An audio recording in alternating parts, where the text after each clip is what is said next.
ਜਗਬਾਣੀ ਤੇ ਦਰਸ਼ਨ ਟੀਵੀ ਵੇਖ ਰਹੇ ਸਾਰੇ ਦਰਸ਼ਕਾਂ ਦਾ ਤਹਿ ਦਿਲੋਂ ਸਵਾਗਤ। ਮੈਂ ਰਣਦੀਪ ਸਿੰਘ ਅੱਜ ਫਿਰ ਹਾਜ਼ਰ ਹਾਂ ਪ੍ਰੋਗਰਾਮ ਲੈ ਕੇ ਬਾਬਾਣੀਆਂ ਕਹਾਣੀਆਂ। ਬਾਬਾਣੀਆਂ ਕਹਾਣੀਆਂ ਉਹ ਪ੍ਰੋਗਰਾਮ ਹੈ ਜਿਸ ਦੇ ਜਰੀਏ ਅਸੀਂ ਗੁਰੂ ਸਾਹਿਬਾਨ ਦੇ ਜੀਵਨ, ਸਿੱਖ ਸੂਰਬੀਰਾਂ ਦੇ ਜੀਵਨ ਦੇ ਉੱਪਰ ਵਿਚਾਰ ਚਰਚਾ ਕਰਦੇ ਹਾਂ। ਇਸ ਦੇ ਨਾਲ ਹੀ ਸ੍ਰੀ ਗੁਰੂ ਗ੍ਰੰਥ ਸਾਹਿਬ ਜੀ ਦੀ ਵਿਚਾਰਧਾਰਾ ਦੇ ਵਿੱਚੋਂ ਵੀ ਅਸੀਂ ਕੁਝ ਨਾ ਕੁਝ ਜ਼ਰੂਰ ਲੈਂਦੇ ਹਾਂ ਤੇ ਸਿੱਖਣ ਦੀ ਕੋਸ਼ਿਸ਼ ਕਰਦੇ ਹਾਂ। ਅੱਜ ਸਾਡੇ ਨਾਲ ਪ੍ਰਿੰਸੀਪਲ ਸੁਰਿੰਦਰ ਸਿੰਘ ਜੋ ਕਿ ਪੰਥਕ ਵਿਦਵਾਨ ਨੇ ਤੇ ਸ਼੍ਰੋਮਣੀ ਕਮੇਟੀ ਮੈਂਬਰ ਨੇ ਸਾਡੇ ਨਾਲ ਜੁੜੇ ਹੋਏ ਨੇ। ਅਸੀਂ ਗੱਲਬਾਤ ਕਰਾਂਗੇ ਪੰਚਮ ਪਾਤਸ਼ਾਹ ਸ੍ਰੀ ਗੁਰੂ ਅਰਜਨ ਦੇਵ ਜੀ ਦੀ ਸ਼ਹਾਦਤ ਦੇ ਉੱਪਰ। ਸ਼ਹੀਦੀ ਕਿੰਨਾ ਕਾਰਨਾਂ ਕਰਕੇ ਹੋਈ ਤੇ ਕਿਵੇਂ ਹੋਈ। ਸਭ ਤੋਂ ਪਹਿਲਾਂ ਭਾਈ ਸਾਹਿਬ ਦਾ ਸਵਾਗਤ ਕਰਦੇ ਹਾਂ। ਭਾਈ ਸਾਹਿਬ ਜੀ ਸਵਾਗਤ ਹੈ ਜੀ। ਵਾਹਿਗੁਰੂ ਜੀ ਕਾ ਖਾਲਸਾ, ਵਾਹਿਗੁਰੂ ਜੀ ਕੀ ਫਤਿਹ ਜੀ।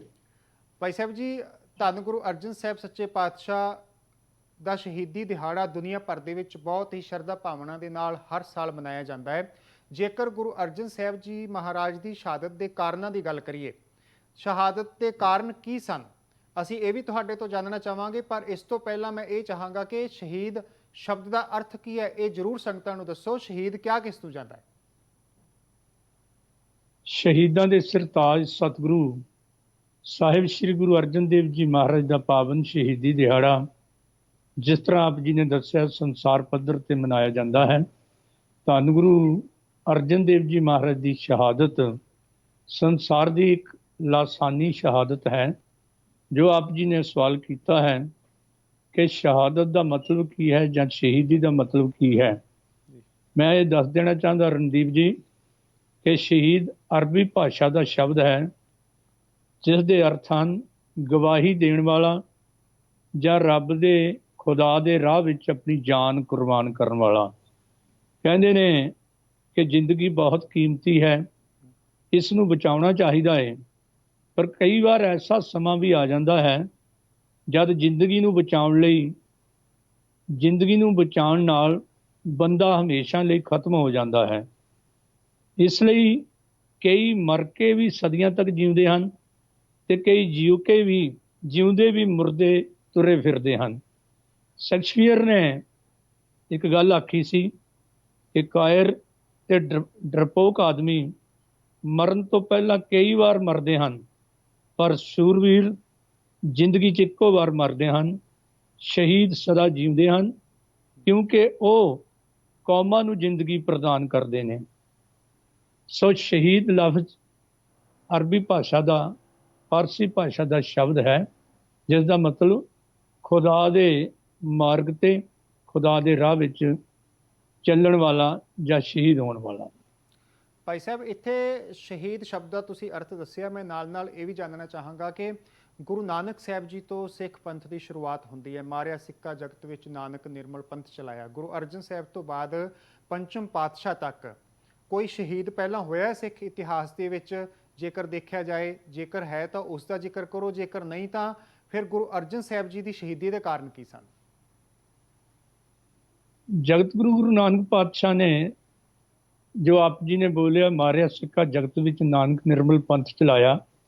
ਨਿਰਮਲ ਪੰਥ ਦੀ ਨੀਂਹ ਰੱਖਣ ਵੇਲੇ ਹੀ ਪਹਿਲੀ ਸ਼ਰਤ ਇਹ ਲਾਈ ਸੀ ਕਿ ਜੋ ਤੋ ਪ੍ਰੇਮ ਖੇਲਣ ਕਾ ਚਾਓ, ਸਿਰ ਧਰ ਤਲੀ ਗਲੀ ਮੇਰੀ ਆਓ, ਹਿਤ ਮਾਰਗ ਪੈਰ ਧਰੀਜੈ, ਸਿਰ ਦੀਜੈ, ਕਾਣ ਨਾ ਕੀਜੈ। ਸੋ ਪਹਿਲਾ ਮਰਨ ਕਬੂਲ, जीवन की छड़ास हो सबन की रेणुका, तो आओ हमारे पास।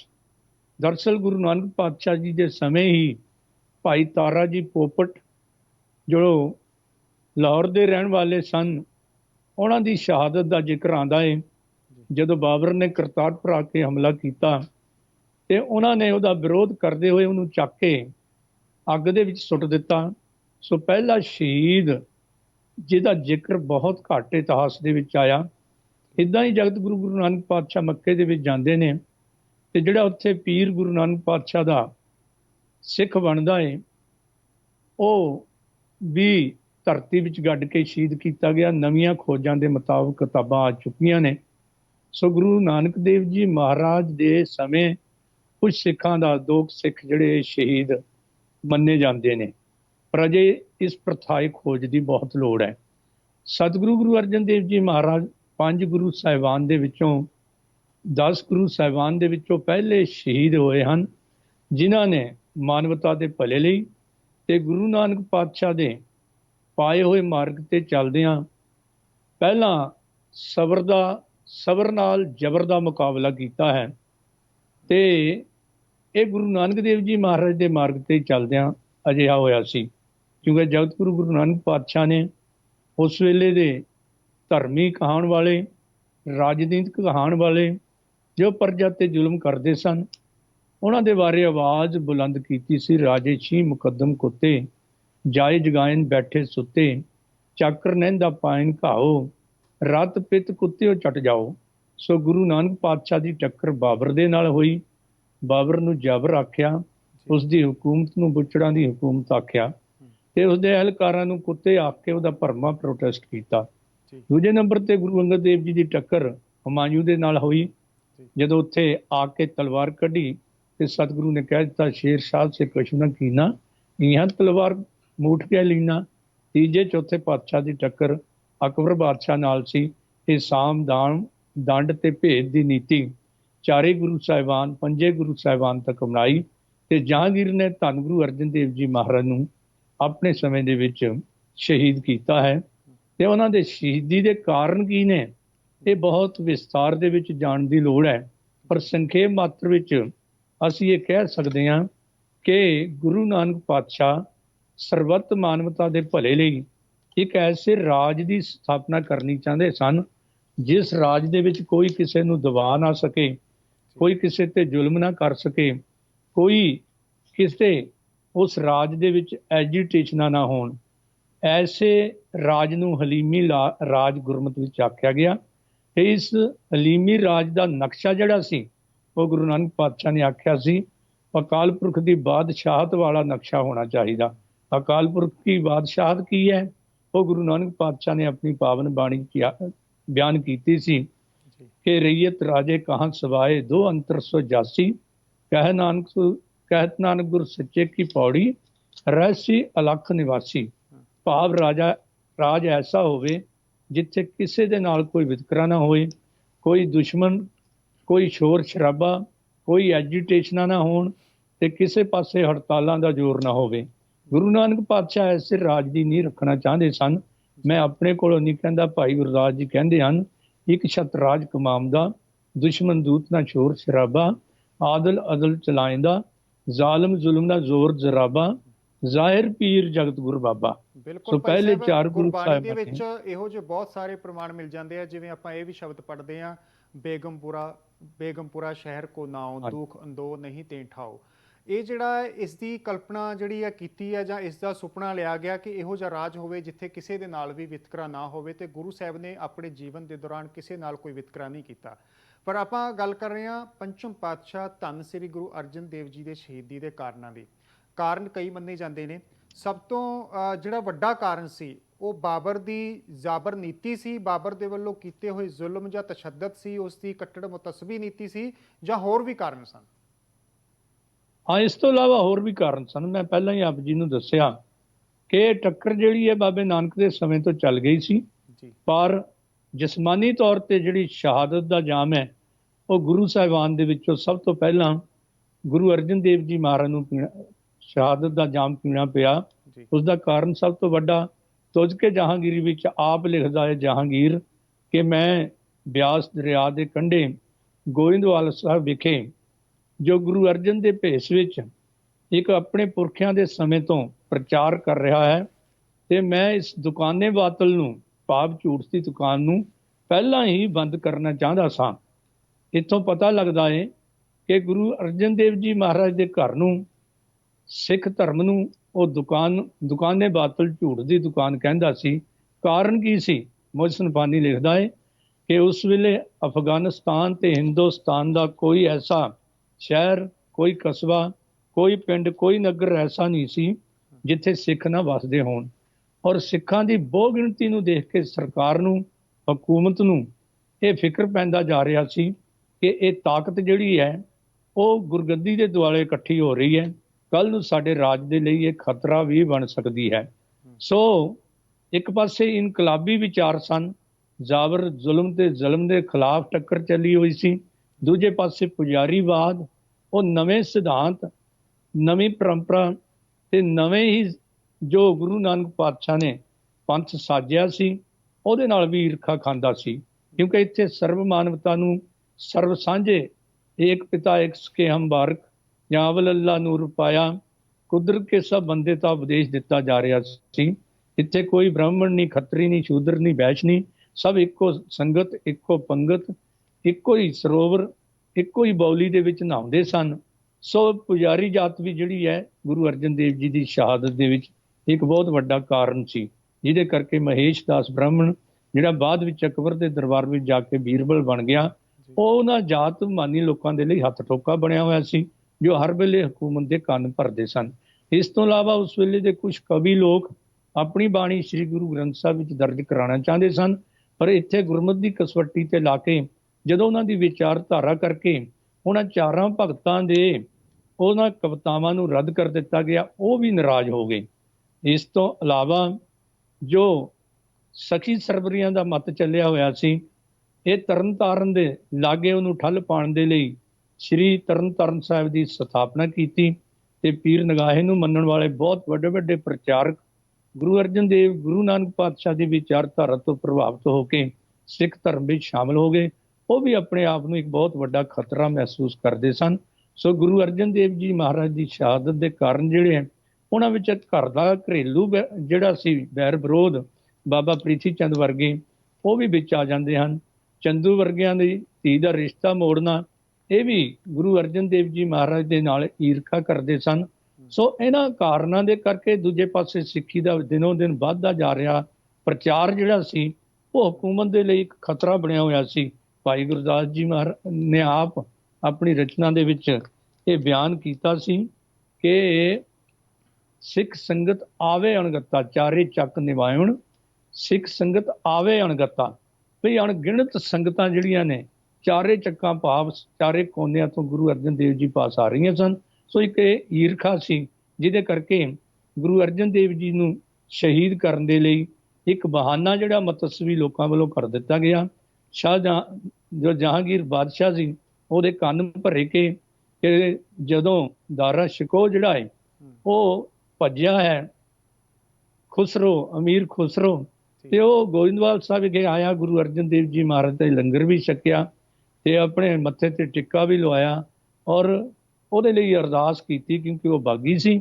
ਸੋ ਇਹ ਗੱਲਾਂ ਕਹਿ ਕੇ ਬਾਦਸ਼ਾਹ ਜਹਾਂਗੀਰ ਨੂੰ ਭੜਕਾ ਕੇ ਗੁਰੂ ਅਰਜਨ ਦੇਵ ਜੀ ਮਹਾਰਾਜ ਜੀ ਦੀ ਸ਼ਹੀਦੀ ਦਾ ਜੋ ਸੀ ਉਹ ਇੱਕ ਮੰਚ ਤਿਆਰ ਕਰਨ ਵਾਸਤੇ ਦੁਸ਼ਮਣ ਤਾਕਤਾਂ ਨੇ ਅੰਤ ਇਸ ਆਪਣੇ ਮਨਸੂਬੇ ਦੇ ਵਿੱਚ ਉਹ ਸਫਲ ਹੋ ਗਏ।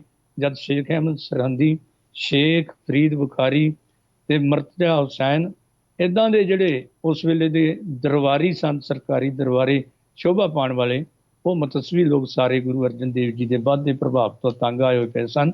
ਇਸ ਲਈ ਧੰਨ ਗੁਰੂ ਅਰਜਨ ਦੇਵ ਜੀ ਦੀ ਮਹਾਰਾਜ ਦੀ ਸ਼ਹਾਦਤ ਇੱਕ ਹੋਰ ਜਿਹੜਾ ਸਭ ਤੋਂ ਵੱਡਾ ਕਾਰਨ ਸੀ, ਉਹ ਸ੍ਰੀ ਗੁਰੂ ਗ੍ਰੰਥ ਸਾਹਿਬ ਸੱਚੇ ਪਾਤਸ਼ਾਹ ਦੀ ਪਾਵਨ ਬਾਣੀ, ਉਹ ਹਰ ਧਰਮ ਦੇ, ਹਰ ਮਜ਼ਹਬ ਦੇ, ਹਰ ਲੋਕਾਂ ਨੂੰ ਆਪਣੇ ਵੱਲ ਖਿੱਚਦੀ ਸੀ, ਜਿਹਦੇ ਕਰਕੇ ਬਹੁ ਗਿਣਤੀ ਸਿੱਖ ਧਰਮ ਦੀ ਵੱਧਦੀ ਜਾ ਰਹੀ ਸੀ। ਇਹ ਕਈ ਕਾਰਨ ਸਨ ਜਿਹਦੇ ਕਰਕੇ ਗੁਰੂ ਅਰਜਨ ਦੇਵ ਜੀ ਮਹਾਰਾਜ ਨੂੰ ਅੰਤ ਖੁਸਰੋ ਦੀ ਬਗਾਵਤ ਦਾ ਬਹਾਨਾ ਲਾ ਕੇ 30 ਮਈ 1606 ਨੂੰ ਸ਼ਹੀਦ ਕਰ ਦਿੱਤਾ ਗਿਆ। ਗੁਰੂ ਅਰਜਨ ਸਾਹਿਬ ਮਹਾਰਾਜ ਨੂੰ ਖੁਸਰੋ ਦੀ ਬਗਾਵਤ ਦਾ ਬਹਾਨਾ ਲਗਾ ਕੇ ਸ਼ਹੀਦ ਕਰਨ ਦਾ ਫੈਸਲਾ ਸੁਣਾਇਆ ਗਿਆ ਜਹਾਂਗੀਰ ਦੇ ਵੱਲੋਂ। ਫਿਰ ਗੁਰੂ ਅਰਜਨ ਸਾਹਿਬ ਮਹਾਰਾਜ ਦੀ ਸ਼ਹਾਦਤ ਕਿੱਥੇ ਹੁੰਦੀ ਹੈ, ਉਹਨਾਂ ਦੀ ਗ੍ਰਿਫਤਾਰੀ ਕਿਵੇਂ ਹੁੰਦੀ ਹੈ, ਫਿਰ ਸ਼ਹਾਦਤ ਜਿਹੜੀ ਹੈ, ਸ਼ਹਾਦਤ ਵੇਲੇ ਉਹਨਾਂ ਦੇ ਉੱਪਰ ਕਿਹੜੇ-ਕਿਹੜੇ ਜ਼ੁਲਮ ਢਾਏ ਜਾਂਦੇ ਨੇ। ਕਿਉਂਕਿ ਆਮ ਤੌਰ ਤੇ ਆਪਾਂ ਇਤਿਹਾਸ ਦੇ ਵਿੱਚ ਪੜ੍ਹਦੇ ਹਾਂ, ਜਦੋਂ ਕਿਸੇ ਨੂੰ ਧਰਮ ਤੋਂ ਡਿੱਗਣਾ ਹੋਵੇ ਤੇ 2-3 ਤਰੀਕੇ ਆਮ ਜ਼ਾਲਮ ਸਰਕਾਰਾਂ ਵਰਤਦੀਆਂ ਰਹੀਆਂ ਨੇ, ਹਮੇਸ਼ਾ ਹੀ ਵਰਤਦੀਆਂ ਰਹੀਆਂ ਨੇ, ਜਿਨ੍ਹਾਂ ਦੇ ਵਿੱਚੋਂ ਪਹਿਲਾਂ ਲਾਲਚ ਦਿੱਤੇ ਜਾਂਦੇ ਨੇ, ਫਿਰ ਡਰਾਵੇ ਵੀ ਦਿੱਤੇ ਜਾਂਦੇ ਨੇ, ਤੇ ਜਦੋਂ ਕੋਈ ਧਰਮ ਨਹੀਂ ਤਿਆਗਦਾ ਤੇ ਫਿਰ ਉਹਨਾਂ ਨੂੰ ਸ਼ਹੀਦ ਕੀਤਾ ਜਾਂਦਾ ਰਿਹਾ ਹੈ। ਗੁਰੂ ਅਰਜਨ ਸਾਹਿਬ ਦੇ ਸਾਹਮਣੇ ਕਿਹੜੀਆਂ-ਕਿਹੜੀਆਂ ਸ਼ਰਤਾਂ ਰੱਖੀਆਂ ਗਈਆਂ ਸਨ? ਗੁਰੂ ਅਰਜਨ ਦੇਵ ਜੀ ਮਹਾਰਾਜ ਦੇ ਸਾਹਮਣੇ ਜਿਹੜੀਆਂ ਸ਼ਰਤਾਂ ਉਹ ਮੁਗਲ ਕਾਲ ਦੇ ਵਿੱਚ ਦੋ ਹੀ ਹੁੰਦੀਆਂ ਸਨ, ਜਾਂ ਮਰਨ ਲਈ ਤਿਆਰ ਹੋ ਜਾਓ ਤੇ ਜਾਂ ਇਸਲਾਮ ਕਬੂਲ ਕਰ ਲਓ। ਸੋ ਧਰਮ ਤਬਦੀਲ ਨਾ ਕਰਨ ਕਰਕੇ ਧੰਨ ਗੁਰੂ ਅਰਜਨ ਦੇਵ ਜੀ ਮਹਾਰਾਜ ਨੇ ਸ਼ਹਾਦਤ ਦਾ ਜਾਮ ਪੀਤਾ ਹੈ। ਸਤਿਗੁਰੂ ਗੁਰੂ ਅਰਜਨ ਦੇਵ ਜੀ ਮਹਾਰਾਜ ਦੀ ਸ਼ਹਾਦਤ ਬਾਰੇ ਆਪ ਤੁਜ ਕੇ ਜਹਾਂਗੀਰੀ ਵਿੱਚ ਜਹਾਂਗੀਰ ਲਿਖਦਾ ਹੈ, 19 ਜੂਨ ਤਰੀਕ ਨੂੰ ਲਿਖਦਾ ਹੈ, 19 ਜੂਨ 1606 ਨੂੰ, ਕਿ ਮੈਂ ਗ੍ਰਿਫਤਾਰੀ ਦੇ ਆਰਡਰ ਪਾ ਦਿੱਤੇ ਔਰ ਗੁਰੂ ਦੇ ਸਾਰੇ ਪਰਿਵਾਰ ਨੂੰ ਮੁਰਤਜ਼ਾ ਖਾਨ ਦੇ ਹਵਾਲੇ ਕਰਕੇ ਉਹਦਾ ਘਰ ਘਾਟ ਉਜਾੜਨ ਦੀ ਹੁਕਮ ਕੀਤਾ। ਤੇ ਉਹ ਫਿਰ ਕਹਿੰਦਾ ਹੈ ਕਿ ਯਾਸਾ ਵਾ ਸਿਆਸਤ ਦੇ ਅਧੀਨ ਮੈਂ ਗੁਰੂ ਅਰਜਨ ਦੇਵ ਜੀ ਮਹਾਰਾਜ ਨੂੰ ਸਜ਼ਾ ਦਿੱਤੀ ਹੈ।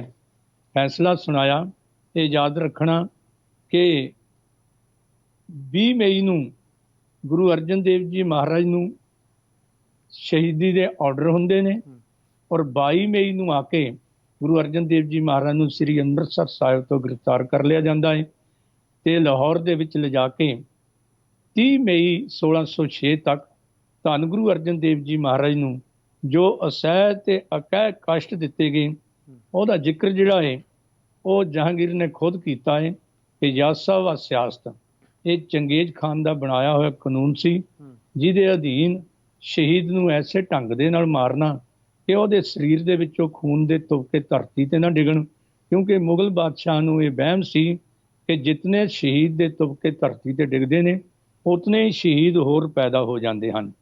ਇਸ ਲਈ ਗੁਰੂ ਅਰਜਨ ਦੇਵ ਜੀ ਮਹਾਰਾਜ ਨੂੰ ਉਹ ਤਸੀਹੇ ਦਿੱਤੇ ਗਏ, ਜਿਵੇਂ ਉਬਲਦੀ ਦੇਗ ਵਿੱਚ ਉਬਾਲਣਾ, ਇਹ ਸਾਰਿਆਂ ਨੂੰ ਸਾਨੂੰ ਪਤਾ ਹੈ।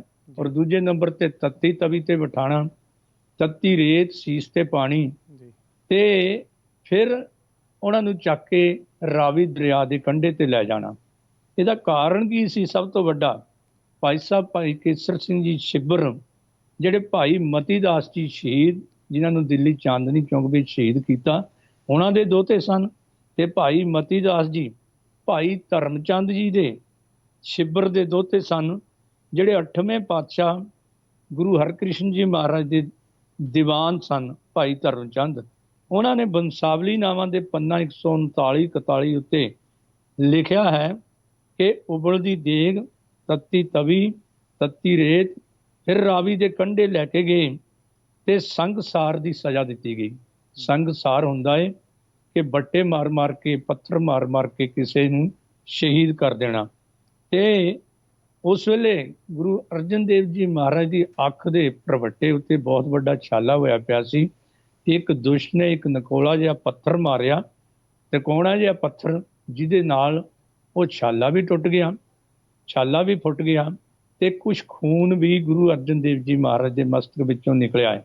ਤੇ ਉਹ ਖੂਨ ਦੇ ਤਿਵਕੇ ਜਦੋਂ ਥੱਲੇ ਡਿੱਗੇ, ਉਸ ਵੇਲੇ ਜ਼ਾਲਮ ਜਿਹੜੇ ਆ ਇੱਕਦਮ ਡਰ ਗਏ ਕਿ ਬਾਦਸ਼ਾਹ ਨੂੰ ਕਿਤੇ ਪਤਾ ਨਾ ਲੱਗ ਜਾਵੇ ਕਿ ਗੁਰੂ ਅਰਜਨ ਪਾਤਸ਼ਾਹ ਦੇ ਖੂਨ ਦੇ ਸਿੱਟੇ ਜਿਹੜੇ ਧਰਤੀ ਤੇ ਡਿੱਗੇ ਹਨ। ਇਸ ਲਈ ਉਹਨਾਂ ਨੇ ਕਾਹਲੀ ਦੇ ਨਾਲ ਗੁਰੂ ਅਰਜਨ ਦੇਵ ਜੀ ਮਹਾਰਾਜ ਨੂੰ ਚੱਕ ਕੇ ਦਰਿਆ ਰਾਵੀ ਦੇ ਵਿੱਚ ਰੋੜ ਦਿੱਤਾ।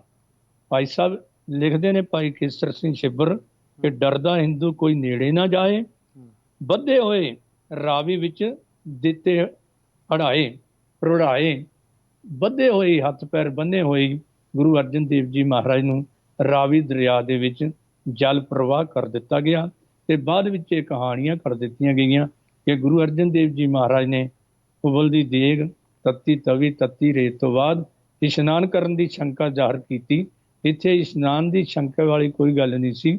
ਇਹ ਤਾਂ ਇੱਕ ਕਿਸਮ ਦਾ ਇਲਜ਼ਾਮ ਹੈ ਕਿ ਮੌਤ ਤੋਂ ਅਗਲੇ ਤਸੀਹਿਆਂ ਤੋਂ ਡਰਦੇ ਆਪਣੇ ਆਪ ਆਤਮ ਹੱਤਿਆ ਕਰ ਦੇਣੀ। ਦਰਅਸਲ ਭਾਈ ਕੇਸਰ ਸਿੰਘ ਛਿੱਬਰ ਬੰਸਾਵਲੀ ਨਾਵਾਂ ਦੇ ਵਿੱਚ ਲਿਖਦੇ ਕਿ ਗੁਰੂ ਅਰਜਨ ਦੇਵ ਜੀ ਮਹਾਰਾਜ ਨੂੰ ਵਧੇ ਵਧਾਏ ਚੱਕ ਕੇ ਉਹ ਦਰਿਆ ਰਾਵੀ ਦੇ ਵਿੱਚ ਰੋੜ ਦਿੱਤਾ ਗਿਆ ਸੀ। ਸੋ ਗੁਰੂ ਅਰਜਨ ਸਾਹਿਬ ਮਹਾਰਾਜ ਦੀ ਸ਼ਹਾਦਤ ਹੁੰਦੀ ਹੈ। ਪਹਿਲਾਂ ਗੁਰੂ ਸਾਹਿਬਾਨ ਦਾ ਜੀਵਨ ਦੇਖੀਏ ਤੇ ਬੜੇ ਸ਼ਾਂਤਮਈ ਢੰਗ ਦੇ ਨਾਲ, ਜਿਵੇਂ ਤੁਸੀਂ ਦੱਸਿਆ ਕਿ ਉਹ ਜ਼ਬਰ ਦਾ ਜਿਹੜਾ ਹੈ ਉਹ ਮੁਕਾਬਲਾ ਕਰਦੇ ਰਹੇ, ਬੜੇ ਸ਼ਾਂਤਮਈ ਢੰਗ ਉਹਨਾਂ ਨੇ ਵਰਤੇ। ਗੁਰੂ ਅਰਜਨ ਸਾਹਿਬ ਮਹਾਰਾਜ ਸ਼ਹੀਦੀ ਦਾ ਜਾਮ ਪੀ ਜਾਂਦੇ ਨੇ। ਉਹਨਾਂ ਦੀ ਸ਼ਹਾਦਤ ਤੋਂ ਬਾਅਦ ਪੰਥ ਦੇ ਵਿੱਚ ਕੀ ਕੀ ਤਬਦੀਲੀਆਂ ਆਉਂਦੀਆਂ ਨੇ, ਕਿੱਦਾਂ ਦੀਆਂ ਤਬਦੀਲੀਆਂ ਸਨ, ਉਹਨਾਂ ਦਾ ਅਸਰ ਫਿਰ ਸਿੱਖਾਂ ਦੇ ਉੱਪਰ ਕਿੱਦਾਂ ਦਾ ਹੋਇਆ ਜਾਂ ਸਮਾਜ ਤੇ ਕਿਹੋ ਜਿਹਾ ਅਸਰ ਰਿਹਾ? ਦਰਅਸਲ ਕਈ ਵਾਰ ਭੁਲੇਖਾ ਖਾ ਕੇ ਕਈ ਇਤਿਹਾਸਕਾਰਾਂ ਨੇ, ਖਾਸ ਕਰਕੇ ਟਰੰਪ ਵਰਗਿਆਂ ਨੇ, ਇਹ ਗੱਲ ਲਿਖ ਦਿੱਤੀ ਕਿ ਗੁਰੂ ਅਰਜਨ ਦੇਵ ਜੀ ਦੀ ਸ਼ਹਾਦਤ ਸਿੱਖ ਇਤਿਹਾਸ ਦੇ ਵਿੱਚ ਇੱਕ ਨਵਾਂ ਮੋੜ ਸੀ। ਦਰਅਸਲ ਇਹ ਮੋੜ ਕੋਈ ਨਹੀਂ। ਜਿਸ ਤਰ੍ਹਾਂ ਮੈਂ ਪਹਿਲਾਂ ਦੱਸਿਆ, ਪਹਿਲੇ ਜਾਮੇ ਤੋਂ ਹੀ ਜ਼ਬਰ ਦਾ ਤੇ ਸਬਰ ਦਾ ਮੁਕਾਬਲਾ ਪਹਿਲਾਂ ਸ਼ਬਦ ਦੇ ਰਾਹੀਂ, ਪ੍ਰਚਾਰ ਦੇ ਰਾਹੀਂ ਕੀਤਾ ਗਿਆ, ਪਰ 5ਵੇਂ ਜਾਮੇ ਦੇ ਵਿੱਚ ਆ ਕੇ ਜਿਸਮਾਨੀ ਤੌਰ ਤੇ ਬਾਦਸ਼ਾਹ ਨੇ ਸਜ਼ਾ ਦੇ ਕੇ ਜ਼ਬਰ ਦਾ ਮੁਕਾਬਲਾ ਗੁਰੂ ਅਰਜਨ ਦੇਵ ਜੀ ਨੇ ਸਬਰ ਨਾਲ ਕੀਤਾ। ਪਰ ਗੁਰੂ ਅਰਜਨ ਦੇਵ ਜੀ ਮਹਾਰਾਜ ਤ੍ਰਿਕਾਲਦਰਸ਼ੀ ਜਾਣਦੇ ਸਨ। ਜਦੋਂ ਉਹਨਾਂ ਨੇ ਆਪਣੇ ਬੇਟੇ ਨੂੰ ਲਾਹੌਰ ਵੱਲ ਜਾਣ ਤੋਂ ਪਹਿਲਾਂ ਸੱਚਖੰਡ ਸ੍ਰੀ ਦਰਬਾਰ ਸਾਹਿਬ ਦੇ ਵਿੱਚ ਗੁਰਗੱਦੀ ਤੇ ਬਿਰਾਜਮਾਨ ਕੀਤਾ ਸੀ, ਉਸੇ ਵੇਲੇ ਜੋ ਉਹਨਾਂ ਨੇ ਉਪਦੇਸ਼ ਦਿੱਤਾ, ਪ੍ਰਿੰਸੀਪਲ ਸੁਖਬੀਰ ਸਿੰਘ ਦੀ ਕਿਤਾਬ ਪੜ੍ਹ ਕੇ ਦੇਖੋ ਕਿ ਗੁਰੂ ਅਰਜਨ ਪਾਤਸ਼ਾਹ ਨੇ ਪਹਿਲਾਂ ਹੀ ਇਹ ਕਹਿ ਦਿੱਤਾ ਸੀ ਕਿ ਹੁਣ ਸਮੇਂ ਜਿਹੜੇ ਨੇ ਉਹ ਬਦਲ ਗਏ ਨੇ। ਮੈਂ ਜਾਂਦਾ ਹਾਂ ਤੇ ਜਾ ਕੇ ਹਕੂਮਤ ਨੂੰ ਪਿਆਰ ਨਾਲ, ਦਲੀਲ ਨਾਲ, ਸਤਿਕਾਰ ਨਾਲ ਸਮਝਾਉਣ ਦੀ ਕੋਸ਼ਿਸ਼ ਕਰਾਂਗਾ, ਪਰ ਜੇ ਜ਼ਾਲਮ ਦੇ ਸੁਭਾਅ ਵਿੱਚ ਕੋਈ ਤਬਦੀਲੀ ਨਾ ਆਵੇ ਤਾਂ ਉਹਨਾਂ ਨੇ ਗੁਰੂ ਹਰਗੋਬਿੰਦ ਸਾਹਿਬ ਸੱਚੇ ਪਾਤਸ਼ਾਹ ਨੂੰ ਆਪ ਹਦਾਇਤ ਕਰ ਦਿੱਤੀ ਸੀ ਕਿ ਫਿਰ ਜ਼ੁਲਮ ਦਾ ਮੁਕਾਬਲਾ, ਜ਼ਬਰ ਦਾ ਮੁਕਾਬਲਾ ਸਬਰ ਨਾਲ ਨਹੀਂ ਬਲਕਿ ਤਲਵਾਰ ਦੇ ਨਾਲ ਕਰਨਾ ਹੈ। ਇਹੀ ਕਾਰਨ ਸੀ ਬਾਬਾ ਬੁੱਢਾ ਜੀ ਕੋਲੋਂ ਜਦੋਂ ਗੁਰਗੱਦੀ ਦੀ ਰਸਮ ਅਦਾ ਕਰਾਈ ਗਈ ਤਾਂ ਗੁਰੂ ਅਰਜਨ ਦੇਵ ਜੀ ਮਹਾਰਾਜ ਦੇ ਸਾਹਮਣੇ ਹੀ ਇਹ ਦੋ ਤਲਵਾਰਾਂ ਜਿਹੜੀਆਂ ਹੈ ਗੁਰੂ ਅਰਜਨ ਦੇਵ ਜੀ ਮਹਾਰਾਜ ਨੂੰ ਪਹਿਨਾਈਆਂ ਬਾਬਾ ਬੁੱਢਾ ਜੀ ਵੱਲੋਂ। ਕਈ ਕਹਿੰਦੇ ਨੇ ਜੀ ਭੁਲੇਖੇ ਨਾਲ ਖੱਬੇ ਪਾਸੇ ਵਾਲੀ ਸੱਜੇ ਪਾਸੇ ਪਾਤੀ ਸੱਜੇ, ਇਹ ਗੱਲ ਨਹੀਂ ਸੀ। ਗੁਰੂ ਅਰਜਨ ਦੇਵ ਜੀ ਮਹਾਰਾਜ, ਬਾਬਾ ਬੁੱਢਾ ਜੀ ਆਪ ਬਹੁਤ ਵੱਡੇ ਸ਼ਸਤਰਧਾਰੀ ਯੋਧੇ ਸਨ ਤੇ ਉਹਨਾਂ ਨੂੰ ਭੁਲੇਖਾ ਕਿਵੇਂ ਪੈ ਸਕਦਾ ਸੀ। ਦਰਅਸਲ ਗੁਰੂ ਅਰਜਨ ਦੇਵ ਜੀ ਨੇ ਪਹਿਲਾਂ ਵੀ ਭਾਈ ਜੈਤਾ ਤੇ ਭਾਈ ਸਿਗਾਰੂ ਨੂੰ ਆਖਿਆ ਸੀ ਕਿ ਭਾਈ ਜੈਤਾ ਤੇ ਭਾਈ ਸਿਗਾਰੂ ਮੈਂ ਸ਼ਸਤਰ ਪਹਿਨਣੇ ਹਨ, ਪਰ ਪਹਿਨਣੇ ਨੇ ਗੁਰੂ ਹਰਗੋਬਿੰਦ ਸਾਹਿਬ ਦਾ ਰੂਪ ਧਾਰਨ ਕਰਕੇ। ਉਸ ਵੇਲੇ ਸ਼ਬਦ ਸਿਉ ਪ੍ਰੀਤ ਪਾਏ ਕੇ ਪੀਰ ਦੀ ਪੀਰੀ ਖਿੱਚ ਲੈਣੀ ਹੈ, ਪਰ ਸ਼ਸਤਰ ਸਿਉ ਪ੍ਰੀਤ ਪਾਏ ਕੇ ਮੀਰ ਦੀ ਮੀਰੀ ਖਿੱਚ ਲੈਣੀ ਹੈ। ਸੋ ਪਹਿਲੇ ਜਾਮੇ ਦਾ ਦਿੱਤਾ ਪ੍ਰੋਗਰਾਮ ਜਿਹੜਾ ਹੈ ਉਹ 6ਵੇਂ ਜਾਮੇ ਦੇ ਵਿੱਚ ਫਿਰ ਤਬਦੀਲੀ ਆ ਗਈ। ਦਲ ਭੰਜਨ ਗੁਰ ਸੂਰਮਾ ਬੜ ਯੋਧਾ ਬਹੁ ਪਰਉਪਕਾਰੀ ਸਤਿਗੁਰੂ ਗੁਰੂ ਹਰਗੋਬਿੰਦ ਸਾਹਿਬ ਸੱਚੇ ਪਾਤਸ਼ਾਹ ਨੇ ਬਦਲੇ ਹੋਏ ਹਾਲਾਤਾਂ ਨੂੰ ਮੁੱਖ ਰੱਖ ਕੇ ਗੁਰੂ ਅਰਜਨ ਦੇਵ ਜੀ ਮਹਾਰਾਜ ਦੀ ਹਦਾਇਤ ਦੇ ਮੁਤਾਬਕ ਸਿੱਖ ਸੰਗਤਾਂ ਦੇ ਨਾਮ ਹੁਕਮਨਾਮੇ ਜਾਰੀ ਕੀਤੇ ਕਿ ਜਬ ਹਮਰੇ ਦਰਸ਼ਨ ਕੋ ਆਵੋ ਹੋਏ ਸੁਚੇਤਨ ਸ਼ਸਤਰ ਸਜਾਵੋ ਕਮਰ ਕੱਸਾ ਕਰ ਦਿਓ ਦਿਖਾਈ ਹਮਰੀ ਖੁਸ਼ੀ ਹੋਏ ਅਧਿਕਾਈ।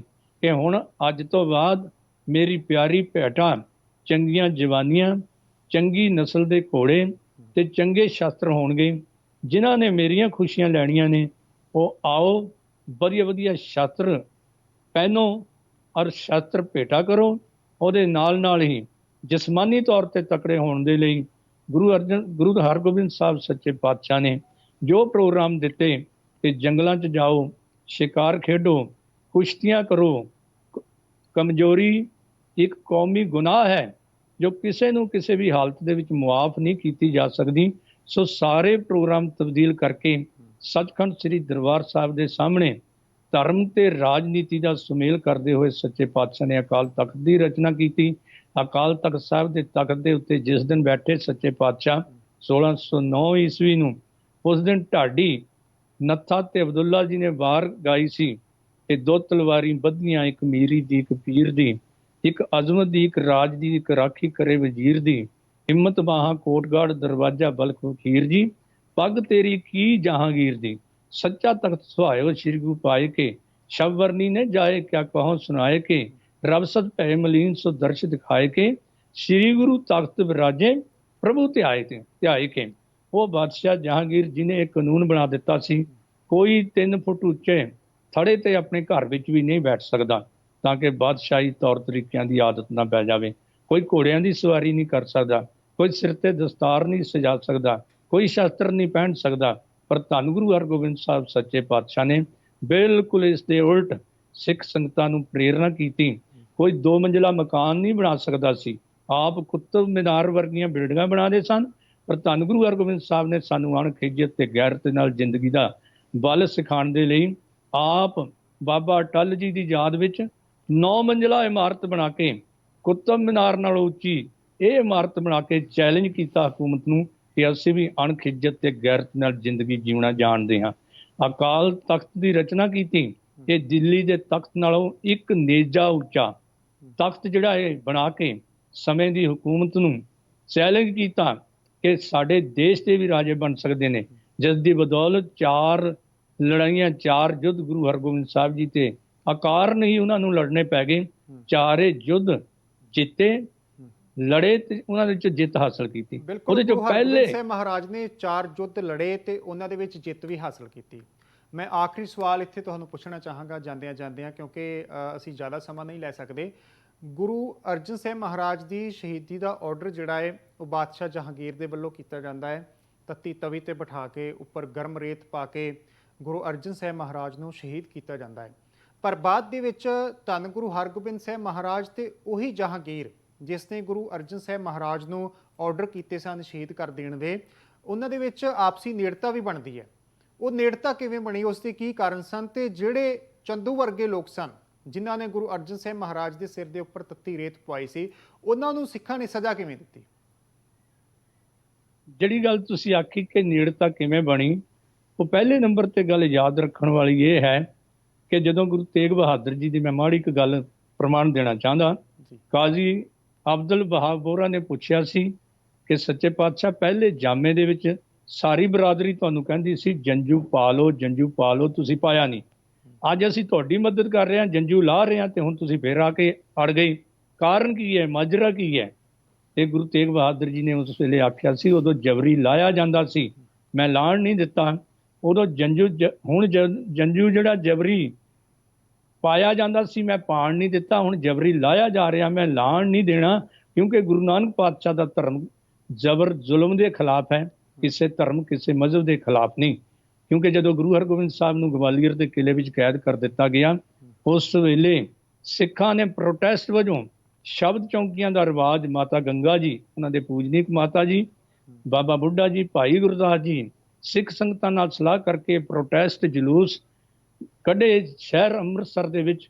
ਹੌਲੀ ਹੌਲੀ ਇਹ ਉਤਸ਼ਾਹ ਇੰਨਾ ਵੱਧਦਾ ਗਿਆ ਕਿ ਲੋਕੀ ਗਵਾਲੀਅਰ ਦੇ ਕਿਲੇ ਨੂੰ ਜਾ ਕੇ ਮੱਥਾ ਟੇਕ ਕੇ ਵਾਪਸ ਮੁੜਦੇ ਸਨ, ਕਿਉਂਕਿ ਉੱਥੇ ਉਹਨਾਂ ਦੇ ਦਿਲਾਂ ਦਾ ਬਾਦਸ਼ਾਹ ਗੁਰੂ ਹਰਗੋਬਿੰਦ ਸਾਹਿਬ ਕੈਦ ਸੀ।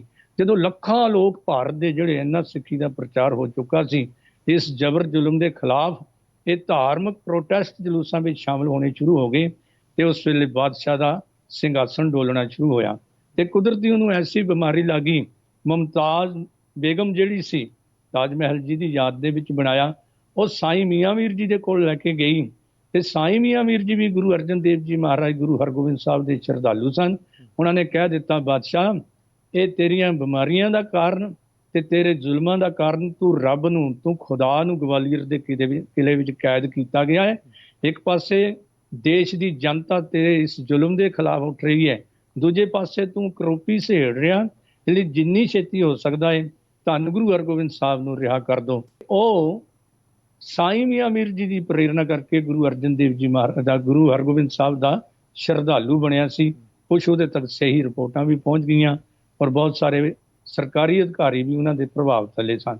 ਤੇ ਇਹ ਸਮਝੌਤਾ ਹੋਇਆ ਕਿ ਉਹ ਚੰਦੂ ਸ਼ਾਹ ਨੂੰ, ਜਿਹਨੇ ਗੁਰੂ ਅਰਜਨ ਦੇਵ ਜੀ ਮਹਾਰਾਜ ਨੂੰ ਤੱਤੀ ਤਵੀ ਤੇ ਬਿਠਾ ਕੇ ਤੱਤੀ ਰੇਤ ਸੀਸ ਤੇ ਪਾਈ ਸੀ, ਉਹ ਗੁਰੂ ਹਰਗੋਬਿੰਦ ਸਾਹਿਬ ਦੇ ਹਵਾਲੇ ਕੀਤਾ। ਪਰ ਗੁਰੂ ਜਿਹੜਾ ਹੈ ਉਹ ਔਗਣ ਕੱਟ ਕਰੇ ਸ਼ੁੱਧ ਦਿਆ, ਗੁਰੂ ਹਰਗੋਬਿੰਦ ਸਾਹਿਬ ਨੇ ਤਾਂ ਮਾਫ ਕਰ ਦਿੱਤਾ ਸੀ। ਪਰ ਭਾਈ ਬਿਧੀ ਚੰਦ ਜੀ ਵਰਗਿਆਂ ਨੂੰ ਜਦੋਂ ਪਤਾ ਲੱਗਾ ਕਿ ਚੰਦੂ ਜਿਹੜਾ ਹੈ ਇਹ ਗੁਰੂ ਪਾਤਸ਼ਾਹ ਨੇ ਤਾਂ ਮਾਫ ਕਰ ਦਿੱਤਾ ਆਪਣੇ ਸੁਭਾਅ ਦੇ ਮੁਤਾਬਕ, ਪਰ ਸਿੱਖਾਂ ਨੇ ਉਹਨੂੰ ਘੇਰ ਲਿਆ, ਉਹਦੇ ਨੱਕ ਵਿੱਚ ਨਕੇਲ ਪਾ ਕੇ ਲਾਹੌਰ ਦੀਆਂ ਗਲੀਆਂ ਬਾਜ਼ਾਰਾਂ ਦੇ ਵਿੱਚ ਫੇਰਿਆ ਗਿਆ। ਹਰੇਕ ਦਰ ਤੇ ਜਿੱਥੇ ਜਾਂਦਾ ਸੀ ਲੋਕੀ ਛਿੱਤਰ ਮਾਰਦੇ ਸੀ, ਉਹਦਾ ਕੁਟਾਪਾ ਚਾੜਦੇ ਸੀ, ਨੱਕ 'ਚ ਨਕੇਲ ਪਾਈ। ਪਰ ਜਦੋਂ ਉਹ ਗੁਰਦਿੱਤੇ ਭੜਪੁੰਜੇ ਦੇ ਅੱਗੇ ਤੋਂ ਟੱਪਣ ਲੱਗਾ, ਜਿਹਦੇ ਕੋਲੋਂ ਉਹਨੇ ਦਿਲਾਂ ਦੇ ਪਾਤਸ਼ਾਹ ਗੁਰੂ ਅਰਜਨ ਦੇਵ ਜੀ ਦੇ ਸੀਸ ਤੇ ਰੇਤ ਪਵਾਈ ਸੀ, ਉਹ ਅੱਖੋਂ ਅੰਨਾ ਵੀ ਹੋ ਚੁੱਕਾ ਸੀ। ਪਰ ਉਹਦਾ ਕੜਛਾ ਜਿਹੜਾ ਉਹਦੇ ਕੋਲ ਹੀ ਸੀ, ਜਿਸ ਕੜਛੇ ਦੇ ਨਾਲ ਉਹਨੇ ਰੇਤ ਪਾਈ, ਜਦੋਂ ਪਤਾ ਲੱਗਾ ਕਿ ਪਾਪੀ ਚੰਦੂ ਇੱਧਰ ਆ ਰਿਹਾ, ਸਿੱਖ ਲੈ ਕੇ ਆ ਰਹੇ ਨੇ, ਉਹ ਬਾਹਰ ਨਿਕਲਿਆ, ਆਪਣਾ ਕੜਛਾ ਲੈ ਕੇ ਟੂ ਕੇ ਉਹਦੇ ਚੰਦੂ ਦੇ ਸਿਰ ਦੇ ਵਿੱਚ ਐਸਾ ਕੜਛਾ ਮਾਰਿਆ, ਗੁਰਦਿੱਤਾ ਭੜਪੁੰਜਾ ਉਹਦਾ ਨਾਂ ਸੀ। ਗੁਰਦਿੱਤੇ ਭੜਪੁੰਜੇ ਨੇ ਉਹਦੇ ਕੜਛਾ ਮਾਰ ਕੇ ਉਹਦੀ ਜ਼ਿੰਦਗੀ ਦਾ ਅੰਤ ਕਰ ਦਿੱਤਾ, ਕਿਉਂਕਿ ਪਾਪ ਬੁਰਾ ਪਾਪੀ ਕੋ ਪਿਆਰਾ, ਪਾਪ ਲੱਦੇ ਪਾਪੇ ਪਸਾਰਾ। ਅੰਤ ਪਾਪਾਂ ਦੀ ਪੰਡ ਬਣ ਕੇ ਜੰਤੂ ਜਿਹੜਾ ਸੀ ਉਹ ਨਰਕਾਂ ਵੱਲ ਚਲਾ ਗਿਆ। ਉਹ ਗੁਰਦਿੱਤੇ ਭੜਪੁੰਜੇ ਨੇ ਇਹ ਅਹਿਮ ਕਾਰਨਾਮਾ ਕੀਤਾ ਸੀ। ਭਾਈ ਸਾਹਿਬ, ਗੁਰੂ ਅਰਜਨ ਸਾਹਿਬ ਮਹਾਰਾਜ ਦੀ ਸ਼ਹੀਦੀ ਦੇ ਉੱਪਰ ਅਸੀਂ ਵਿਚਾਰ ਚਰਚਾ ਕੀਤੀ। ਗੁਰੂ ਅਰਜਨ ਸਾਹਿਬ ਜੀ ਦੀ ਸ਼ਹਾਦਤ ਕਿਉਂ ਹੋਈ, ਉਸ ਦੇ ਕੀ ਕਾਰਨ ਸਨ, ਤੁਸੀਂ ਬੜੇ ਵਿਸਥਾਰ ਦੇ ਨਾਲ ਚਰਚਾ ਕੀਤੀ ਹੈ। ਜਗਬਾਣੀ ਤੇ ਦਰਸ਼ਨ ਟੀਵੀ ਦੇ ਨਾਲ ਜੁੜਨ ਦੇ ਲਈ ਤੁਹਾਡਾ ਬਹੁਤ ਬਹੁਤ ਧੰਨਵਾਦ। ਧੰਨਵਾਦ ਜੀ। ਜਗਬਾਣੀ ਚੈਨਲ ਦਾ ਮੈਂ ਤਾਂ ਦਿਲੋਂ ਧੰਨਵਾਦ ਕਰ ਰਹਾ ਕਿ ਤੁਸੀਂ ਸਮੇਂ-ਸਮੇਂ ਤੇ ਸਿੱਖੀ ਦੀ ਗੱਲ, ਗੁਰ ਇਤਿਹਾਸ ਦੀ ਗੱਲ, ਰਹਿਤ ਮਰਜ਼ਾਦਾ ਦੀ ਗੱਲ ਸਮੇਂ-ਸਮੇਂ ਤੇ ਸਿੱਖ ਸੰਗਤਾਂ ਤੋਂ ਪਹੁੰਚਾ ਦਿਓ। ਤੁਹਾਡੇ ਚੈਨਲ ਨੂੰ ਸਤਿਗੁਰੂ ਸੱਚੇ ਪਾਤਸ਼ਾਹ ਚੜ੍ਹਦੀ ਕਲਾ ਬਖਸ਼ਣ ਤੇ ਤੁਸੀਂ ਇਸੇ ਤਰ੍ਹਾਂ ਸੇਵਾ ਕਰਦੇ ਰਹੋ, ਤਾਂ ਕਿ ਇਹਦੇ ਦੁਆਰਾ ਪੰਜਾਬ ਦੇ ਵਿੱਚ ਗੁਰੂ ਨਾਨਕ ਪਾਤਸ਼ਾਹ ਦੀ ਸਿੱਖੀ ਕਿਰਤ ਕਰਨੀ, ਨਾਮ ਜਪਣਾ, ਵੰਡ ਛਕਣਾ। ਜਿਵੇਂ ਹੁਣ ਕਿਸਾਨ ਮੋਰਚਾ ਲੱਗਿਆ ਹੋਇਆ, ਬੜੇ ਪਿਆਰ ਸਤਿਕਾਰ ਦੇ ਨਾਲ ਸਾਰਾ ਪੰਜਾਬ ਇਸ ਵੇਲੇ ਗੁਰੂ ਨਾਨਕ ਦੇਵ ਜੀ ਦੀ ਸਿੱਖਿਆ ਤੇ ਇਕੱਠਾ ਹੋ ਗਿਆ। ਇਹ ਪੰਜਾਬ ਹਮੇਸ਼ਾ ਵਸਦਾ ਰਹੇ, ਚੜ੍ਹਦੀ ਕਲਾ 'ਚ ਰਹੇ। ਤੁਹਾਡਾ ਬਹੁਤ ਵੱਡਾ ਯੋਗਦਾਨ ਜਿਹੜਾ ਹੈ ਪੰਜਾਬ ਦੀ ਚੜ੍ਹਦੀ ਕਲਾ ਵਿੱਚ ਪੈ ਰਿਹਾ। ਤੁਹਾਡਾ ਧੰਨਵਾਦ ਜੀ, ਬਾਰ-ਬਾਰ ਧੰਨਵਾਦ। ਫਿਰ ਬਹੁਤ ਬਹੁਤ ਧੰਨਵਾਦ। ਸੋ ਇਹ ਵਾਹਿਗੁਰੂ ਸਨ ਜੀ ਕਾ ਪ੍ਰਿੰਸੀਪਲ ਖਾਲਸਾ। ਸੁਰਿੰਦਰ ਸਿੰਘ ਜੀ, ਜੋ ਕਿ ਐਸਜੀਪੀਸੀ ਮੈਂਬਰ ਵੀ ਨੇ, ਪੰਥਕ ਵਿਦਵਾਨ ਨੇ। ਬੜੀ ਖੁੱਲ੍ਹ ਕੇ ਵਿਚਾਰ ਚਰਚਾ ਕੀਤੀ ਗੁਰੂ ਅਰਜਨ ਸਾਹਿਬ ਮਹਾਰਾਜ ਦੀ ਸ਼ਹਾਦਤ ਕਿਵੇਂ ਹੋਈ, ਉਸ ਦੇ ਪਿੱਛੇ ਕਾਰਨ ਕੀ ਸਨ ਤੇ ਆਖਰਕਾਰ ਗੁਰੂ ਅਰਜਨ ਸਾਹਿਬ ਜੀ ਦੇ ਸਿਰ ਤੇ ਰੇਤ ਪਾਉਣ ਵਾਲੇ ਦਾ ਹਸ਼ਰ ਕੀ ਹੋਇਆ। ਗਿਆਨੀ ਸੁਰਿੰਦਰ ਸਿੰਘ ਜੀ ਹੁਣਾਂ ਨੇ ਬੜੇ ਵਿਸਥਾਰ ਦੇ ਨਾਲ ਦੱਸਿਆ। ਬਾਬਾਣੀਆਂ ਕਹਾਣੀਆਂ ਪ੍ਰੋਗਰਾਮ ਦੇ ਵਿੱਚ ਇਸੇ ਤਰ੍ਹਾਂ ਅਸੀਂ ਹੋਰ ਸ਼ਖਸੀਅਤਾਂ ਦੇ ਨਾਲ ਤੁਹਾਨੂੰ ਰੂਬਰੂ ਕਰਾਉਂਦੇ ਰਵਾਂਗੇ। ਹੁਣ ਦਿਓ ਇਜਾਜ਼ਤ। ਵਾਹਿਗੁਰੂ ਜੀ ਕਾ ਖਾਲਸਾ, ਵਾਹਿਗੁਰੂ ਜੀ ਕੀ ਫਤਿਹ।